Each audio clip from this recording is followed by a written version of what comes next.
নমস্কাৰ আজি সকলোকে মেঘালয়ৰ পৰা মেঘালয় মানে মৌচিনৰামৰ মৌজুম্বিন কেভ গুহাৰ ভিতৰত যি শিৱলিংগ আছিলে আপোনালোকে জানে সেই শিৱলিংগক কেন্দ্ৰ কৰি বিভিন্ন ধৰণৰ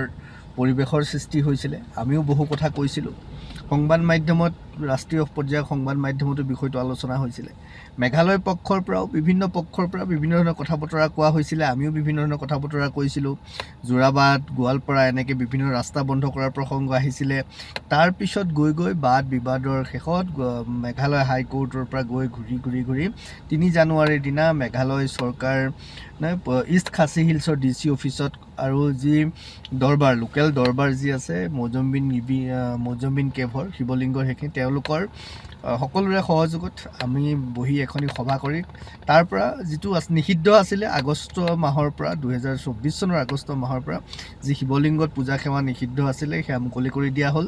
3 জানুৱাৰীৰ পৰা আৰু আজি তেতিয়া আমি কথা দিছিলোঁ যে আমি মহাশিৱৰাত্ৰিৰ দিনা আমি তাত সেৱা কৰিবলৈ আহিম কথামতে আজি আমি কিছু সময়ৰ আগতে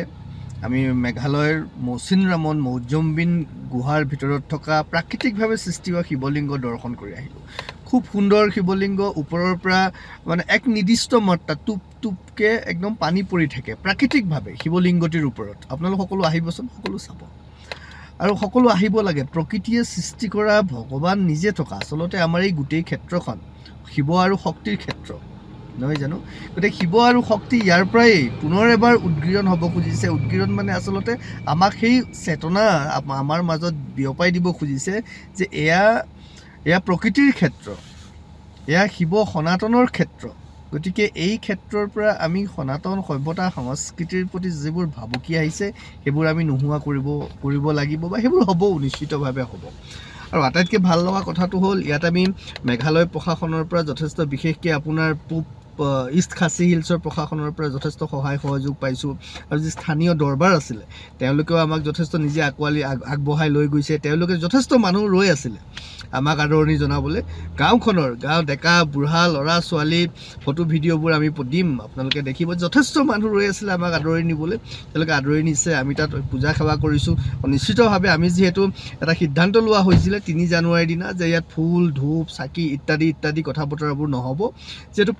প্ৰাকৃতিকভাৱে নিৰ্মিত প্ৰাকৃতিক সংৰক্ষণৰ কথা বতৰাবোৰ আছে প্ৰকৃতি সংৰক্ষণৰ প্ৰসংগবোৰ আছে গতিকে তাক বাদ দিও পূজা হ'ব পাৰে কাৰণ এটা কথা নিশ্চিত যে আমাৰ ঋষিমুনিসকলে যেতিয়া ভক্তি কৰিছিলে তপস্যা তেতিয়া ক'ত চাকি বাতি জ্বলাই আছিলে এইটো কিছুমান বস্তু আমাৰ অলংকাৰিক বিষয় আৰু যেহেতু তাত স্পণ্টেনিয়াছলি প্ৰাকৃতিকভাৱে পানী পৰি আছে গতিকে তাত আমাৰ আৰু বিশেষ বেলেগকৈ পানী দিবলগীয়াও কথা নাই তাৰপিছতো আমি সেই টুপকে পৰি থকা পানী আমাৰ হাতত লৈ তাৰ পৰাই আমি জল অভিষেক কৰা বুলি আপুনি ক'ব পাৰে তাৰ পৰাই আমি জল অভিষেক কৰিছোঁ আমি নাম জপ কৰিছোঁ যিধৰণে আমি যিখিনি পাইছোঁ বা আমাক গুৰুদেৱে যিখিনি দিছে সেইখিনি দি পেলাই সেই ধৰণে আমি আগবাঢ়িছোঁ খুব সুন্দৰ পৰিৱেশ এবাৰ আপোনালোক আহক সেৱা কৰিবলৈ আহক শুদ্ধভাৱেৰে আহকচোন বৰ ভাল পাব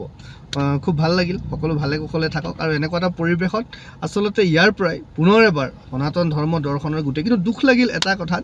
কৈছোঁ যে সনাতন ধৰ্ম দৰ্শনৰ গোটেই চিন্তাটো আগবাঢ়িব লাগিব ইয়াৰ পৰাই শৈৱ ক্ষেত্ৰৰ পৰাই যি শক্তি আৰু প্ৰকৃতিৰ ক্ষেত্ৰৰ পৰাই আগবাঢ়িব লাগিব আটাইতকৈ দুখ লাগিলে যে মৌচিনৰাম বিশ্বৰ ভিতৰত আটাইতকৈ বেছি বৰষুণ দিয়া ঠাই ক'ৰবাত বৰ শুকান লাগিলে পৰিৱেশটো কাৰণটো কি নাজানো হয়তো ক্লাইমেট চেঞ্জ গ্ল'বেল ৱাৰ্মিঙৰ কাৰণে হ'ব পাৰে আমি বৰষুণ এটোপালো নাপালোঁ হয়তো দেখা যাওকচোন কি হয় অন্ততঃ আজিৰ পৰা ভাবিছোঁ দেৱাদিদেৱ মহাদেৱ শিৱই আজিৰ পৰা হয়তো ইয়াত জাগ্ৰত ৰূপত চৈতন্য ৰূপত থাকি তেওঁ সেই ধৰণে সকলোকে আমাক সঠিকভাৱে মাৰ্গদৰ্শন কৰিব সকলো ভালে থাকক সকলোৰে ভাল হওক নমস্কাৰ